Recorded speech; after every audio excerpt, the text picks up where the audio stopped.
If you want more height to your 2019 to 24 Silverado, then the entry-level size lift kit, and want to replace worn suspension components in the meantime, this Rough Country 3.5-inch suspension lift kit with the M1 struts and rear M1 monotube shocks and red control arms will bring that to the table. Now this offers a solid lift height to fit up to a 33-inch tire and establish a more aggressive presence with the truck, whether you're looking for a more defined and level look for your Silverado or you want some better performance for off-road driving, hauling, or towing with your truck. Now while this makes for a big functional change, I do want to note that this only works with Silverados that have the rear multi-leaf pack springs, and it will not work with the Silverados that have the adaptive ride control, and it does exclude the diesel and Trail Boss models, so just make sure that you are getting the right kit for your Silverado. With the included components and Rough Country's upgraded monotube struts and shocks, this maintains really good drivability while increasing the performance and the responsiveness of the system. Now while this has a gas-charged construction for a little bit of a stiffer ride than stock, it does reduce a lot of that body roll that you would feel for a more comfortable and controlled experience. It does eliminate bottoming out on those bigger bumps, and it keeps the rear supported for heavier hauling and towing situations. Now, it also adapts very well to any terrain, from cruising on the highway to hitting an uneven path, while remaining responsive and comfortable thanks to the digressive valving. With bettering the performance, the struts and the blocks also add height, but the additional components like the longer shocks, correctly angled control arms, and the diff drop spacers craft the comfort in the extended lifespan due to the corrected geometry. Now I also do want to note that the wheel offset and width is an important thing to consider if you are installing 33s, as some wider widths and more aggressive negative offsets do require trimming, so just keep that in mind. Now the main components of this kit are the struts and the shocks with a large aluminum body for effective heat dissipation, which keeps the oil cool and the dampening performance consistent over time, even if you're abusing these shocks. Now the aluminum is additionally durable, and they do have a zinc plating for optimal rust resistance, good for wherever you're going with your truck. And the upper control arms here are forged aluminum. They are covered in a bright red powder coat compared to other just brushed choices that Rough Country has to offer, and they do have stronger rubber bushings than factory to reduce any brittleness over time, and a stronger ball joint to reduce excessive wear, and the overall setup is angled correctly to accommodate for the added height, putting the caster back in check, and ultimately making the alignment adjustments much easier when it comes time to do so. This also comes with a tough plastic 2.5-inch lift block to install under the leaves, and of course you have all of the supporting hardware in order to install this, so it's no questions asked, and it's a complete bolt-on install with no modifications required. This costs about $1,300, and it's right in the middle of the price spectrum for this general lift height. Now what I like about this kit is that you're getting a fully inclusive option at a higher lift height, and it maintains it well compared to a more minimal kit or a spacer kit that may sacrifice some drivability, considering you don't have the components in that kit to correct for all of the suspension geometry. Now with that, this suspension lift includes Rough Country's red aluminum upper control arms and their M1 shock line, being an upgrade from their more entry-level choices with the monotube construction and the more intricate build. Now it also just covers all of your bases for suspension replacement if you're looking for an all-around refresh and upgrade to your suspension without paying a super high price point. Now install on this is going to be a little bit tougher than the average, and it's a bit lengthy, so I'm going to give it a 3 out of 3 wrenches on the difficulty meter, and with the right tools and setup, it should take you about 6 hours or so to get the job done. Now at this point, I am going to hand it over to one of our installers here. They're going to show you a detailed breakdown on how you can get all of this bolted up to your Silverado at home. So that wraps it up for what I have to say. Let's go ahead and get into the install. Tools required for this install include a couple different size impact guns, a hammer, a ratchet, 10, 14, 15, and 21 millimeter ratcheting wrenches, 13, 14, and 17 millimeter wrenches, a hook, 10, 15, 17, 18, 21, and 22 millimeter sockets, a swivel adapter, 21mm swivel socket, bungee cord, a pry bar, and a floor jack or pole jack, and a grease gun. Today we're installing a lift kit on our Silverado. First we're going to watch a quick uninstall video showing you how to remove your front strut, and then I'll meet you back here for the rest of the uninstall. All right, first step here, once you get your wheels out of the way and your vehicle supported up in the air, we're going to start removing our ABS line bracket. There's one here on the knuckle and one on the upper control arm. Grab a 10mm socket and get those off. Now what I like to do is once you pop that off, I like to just put the bolt back on just so we don't lose it. Just a couple of threads, and then do the one at the top.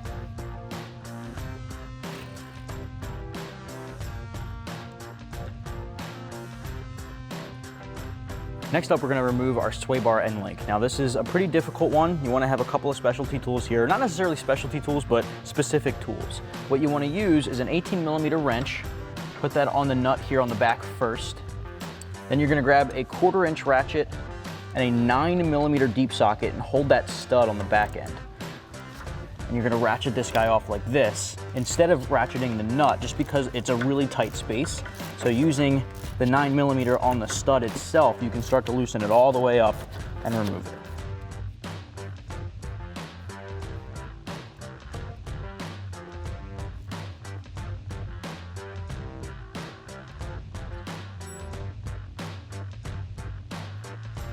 All right, once you have that nut backed all the way off, pull the end link out of the sway bar, and then I'm just going to put the nut back on the stud. Next, we're going to tackle the upper control arm to the knuckle here by removing the 18mm nut. I'm going to use an 18 ratcheting wrench for this.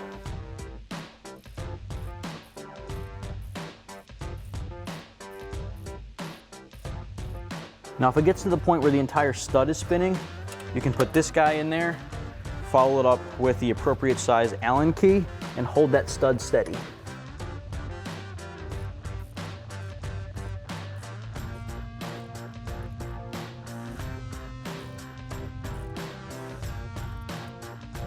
All right, making life easier here because this is starting to get stuck, we're going to switch over to a T40 Torx socket, and using my ratchet, we're going to hold that stud steady and ratchet this guy the rest of the way off.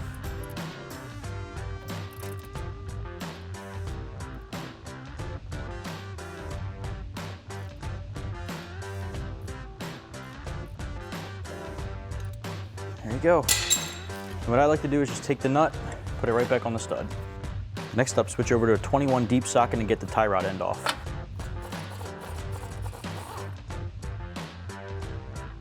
All right, we may need to grab a hammer to knock this guy loose.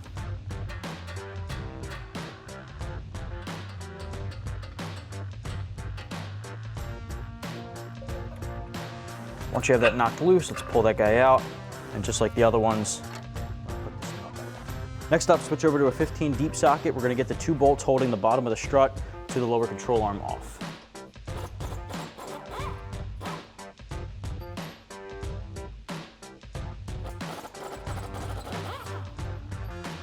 All right, next up, grab a 14mm ratcheting wrench. We're going to remove the top 3 nuts holding on the strut here. That's going to be the last step before the strut comes out. There are 2 right here in the front you can easily see, and 1 deeper in the back, which is difficult to see, but you're just going to hit these 2 and then repeat for the 1 in the back.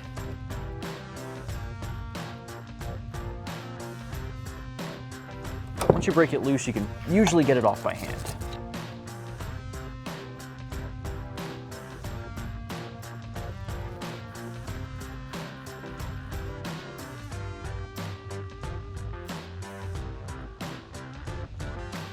Okay, repeat that for the 1 in the back.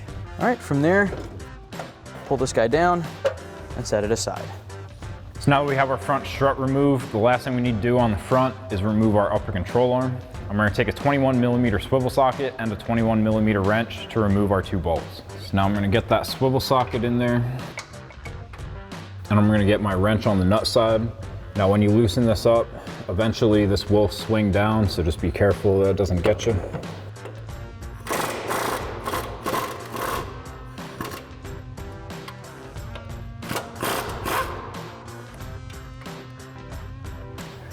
And then just carefully remove that nut so you don't drop it to where you can't find it.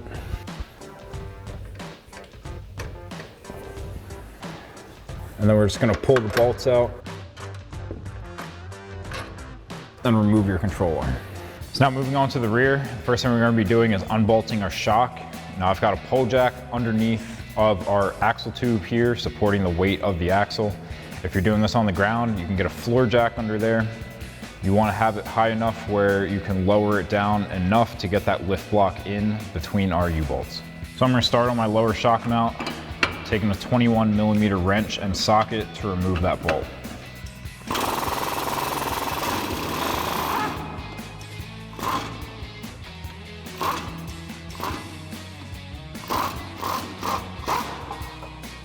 Now we'll go all the way up right above our spare tire, taking a 21mm swivel socket with an extension to remove our top bolt.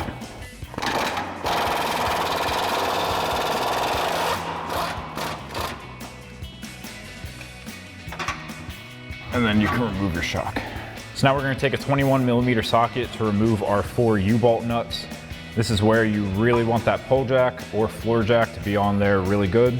We're going to loosen those up, and then we can spin down our pull jack or lower our floor jack to separate the axle from the leaf spring.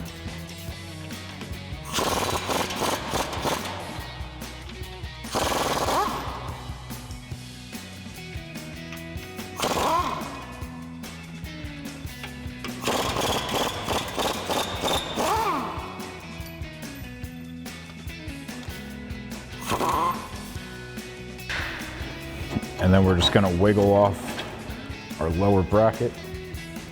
You can pull those U-bolts out.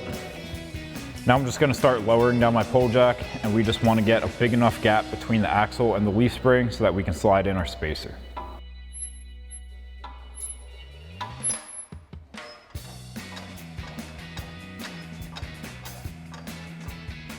So now we're going to slide in our spacer. We've got a shorter side and a longer side. We want this longer side to be towards the back of the truck. On the bottom, we have this pin that's going to go into a hole in the axle. And then on the top, it's just going to be the opposite. We've got a hole that a pin in our leaf spring is going to sit down into. So now we're going to slide that in.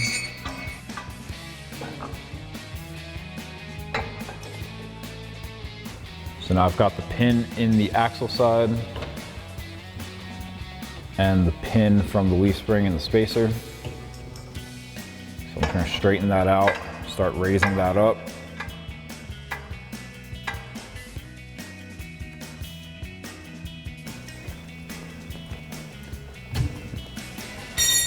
You want this to be nice and straight. Make sure you're not pinching your fingers in there.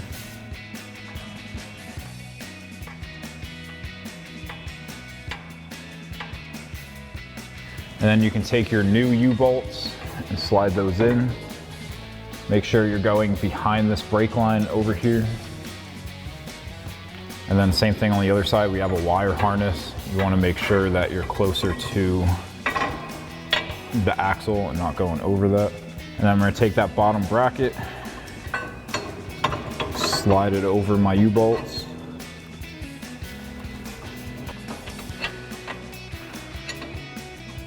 You might have to pinch your U-bolts together a little bit to get it to slide on. And then we have new washers and nuts included in the kit. So we're just going to put one on each of those studs.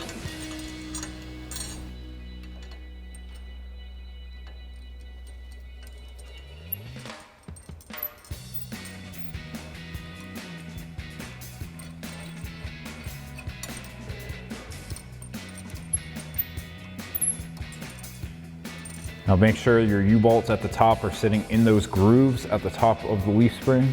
And then our new nut size is going to be a 22mm now. So I'm going to switch over to a 22mm socket and we'll tighten these. So now I'm going to be tightening these down in a crossing pattern just like this. I'm just going to be making sure that I have about the same amount of thread sticking out from each nut so we tighten it down evenly.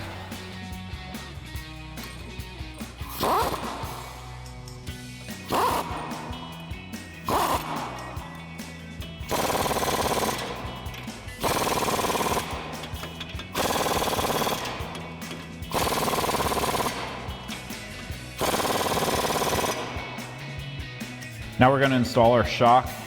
The main body part of the shock is going to be going up, and then these smaller parts going to go down towards the axle.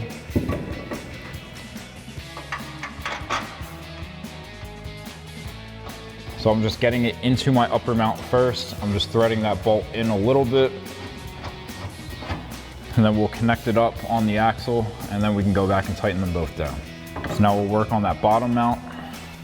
Now you can use your pole or floor jack to raise or lower the axle as needed to get your hole to line up.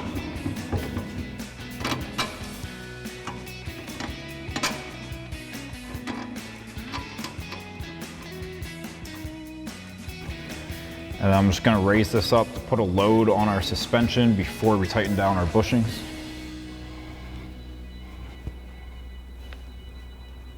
Now that we have our leaf spring nice and compressed, I'm gonna tighten this down. So I'm using that same 21mm wrench and swivel socket to tighten that down.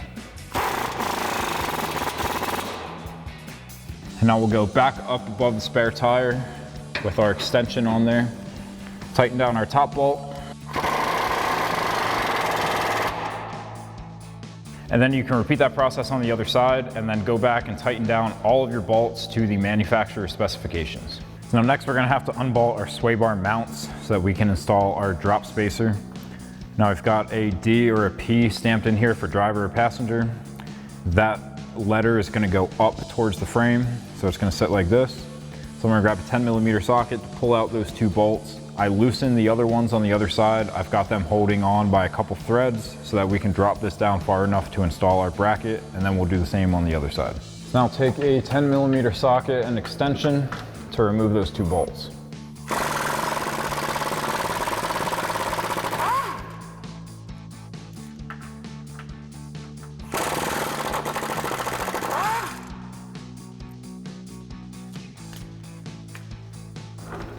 And I'm just gonna kind of pull my sway bar back and let it hang. I've got it resting on my pole jack.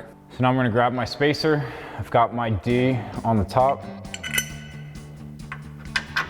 I'm gonna thread in that front bolt first. And then my second.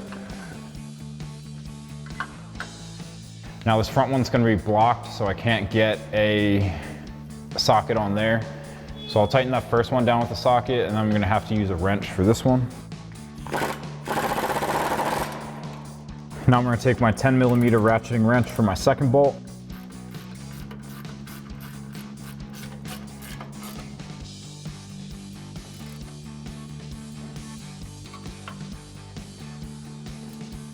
So now I'm gonna swing this around, make sure that you have the other end of your sway bar over the lower control arm,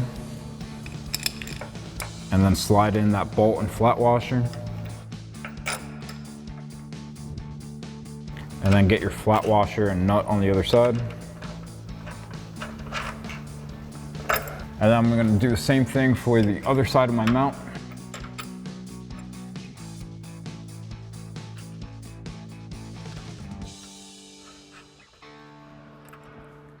And now before I tighten this, I'm gonna go do the same thing on the other side so that I'm able to get the spacer in on that side with this tightened. So now I've got my spacer installed on the other side and tightened down. So I'm gonna come back to this side and tighten my two nuts. Now for this inside one over here, make sure you're using the open-ended side of the wrench, because once that bolt gets pulled up, you're not gonna have enough room to get it out. So take a 17mm socket and wrench, and just go back and forth and tighten this down evenly.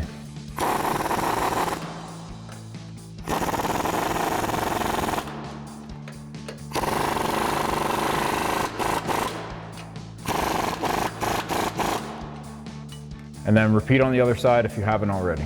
So now we can take our new upper control arm, get it up into that mount, slide our bolts through from the inside out, and then we'll thread those nuts on. So now we're just gonna line up our bushings and slide our bolts through.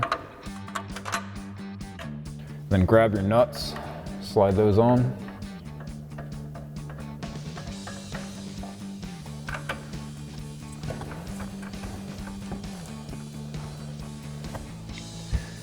And then I'm gonna raise this up and tighten it down. Now normally you would want to tighten your bushings under load, but once we have our strut in here, we're not gonna have any space to grab onto the bolt to hold it while we tighten down the nut. So we're just gonna have to get this as close as possible, which is gonna be right around here. So So now get your 21 millimeter socket and wrench, raise that upper control arm up until it's a couple inches below that notch in our strut tower, and then tighten these down.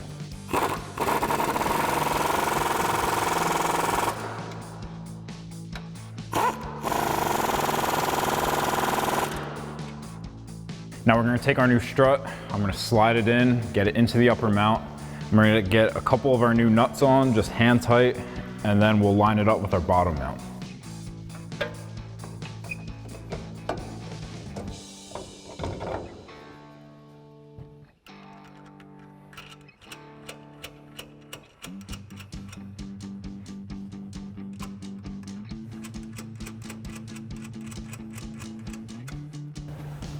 Now I'm gonna have to lower my pole jack a little bit to get it over that lower control arm.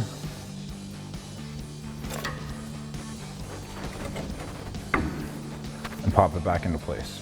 Now we're gonna take our new bolts that we have included in the kit. We're gonna drop those down through our lower control arm. And I'm just gonna thread those nuts on there. Then I'm gonna grab a 15 millimeter socket for the nut and a 14 millimeter wrench for the bolt and tighten those down.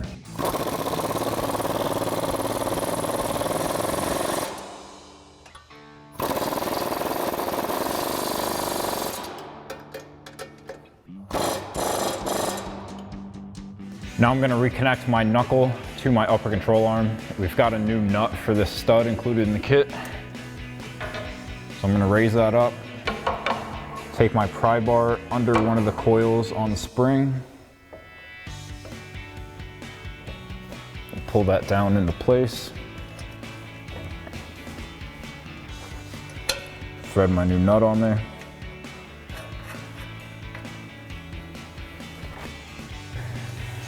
Then I've got a 18 millimeter deep socket on a swivel adapter.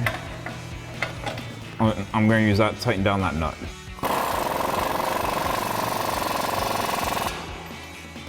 Now I'm going to reconnect our tie rod end so we can just kind of turn the knuckle, get that lined up, and then we'll turn it back, slide it in, thread that nut on the bottom, and then I'm going to grab a 21 millimeter socket to tighten that down. Now I'm going to pop our sway bar end link back in. So I'm going to get a pry bar underneath of our sway bar and on top of that lower control arm mount to pry up on it. So now pry up on that until you can get it into that mount, and then lower it down. You're going to want to do this on both sides before you put the nut on here, because as soon as you tighten this side down, you won't be able to pry up on the sway bar on the other side. So looking over there, I can see that that stud is down through the mount. So I'm going to take my nut, thread it onto the bottom of our end link stud, and take an 18 millimeter socket to tighten it down. And then I'll repeat on the other side. Now we're going to reinstall all of our brake line and ABS line brackets. So I'm going to start down here at the side with our brake line bracket, get the little pin in the locating hole, and then thread your bolt in. And then I'm going to go up top to the one that's going into our upper control arm. We're reusing the factory bolt that we pulled out of our factory upper control arm on this one. And then I'm going to grab my 10 millimeter socket and tighten those down.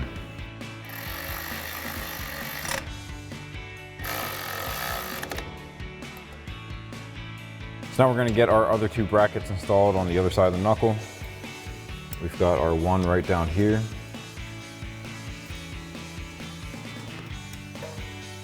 And then there's one on the back.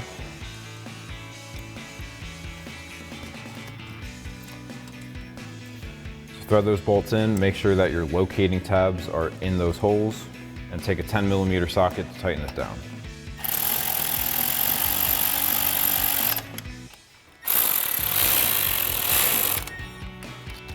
Now we can go back up top to the top of our strut, take a 15 millimeter ratcheting wrench, tighten down those nuts, I'm gonna get the front two first so that it pulls it all the way up. I can spin the back one the rest of the way on because that one's a little bit of a pain to get to, so I don't have to turn it as much if I do the front two first.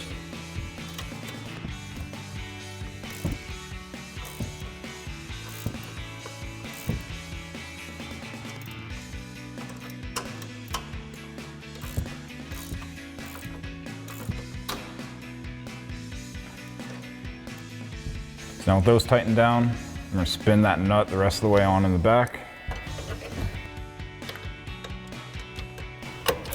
And then I'll tighten that one the rest of the way down.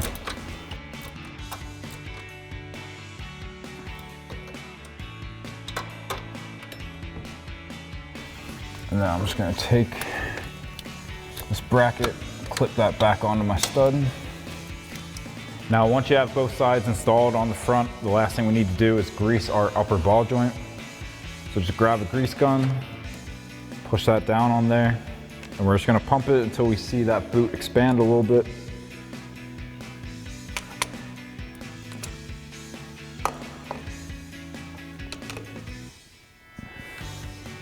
And now I see that boot expanding. So I'm gonna pop that off. And I'm just gonna give it a wipe with a microfiber so all the crap on the road doesn't get stuck to it.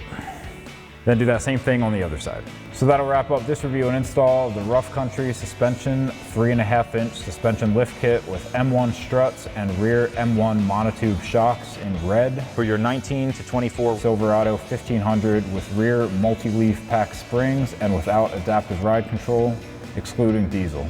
Thank you for watching, and for all things Silverado, keep it right here at AmericanTrucks.com.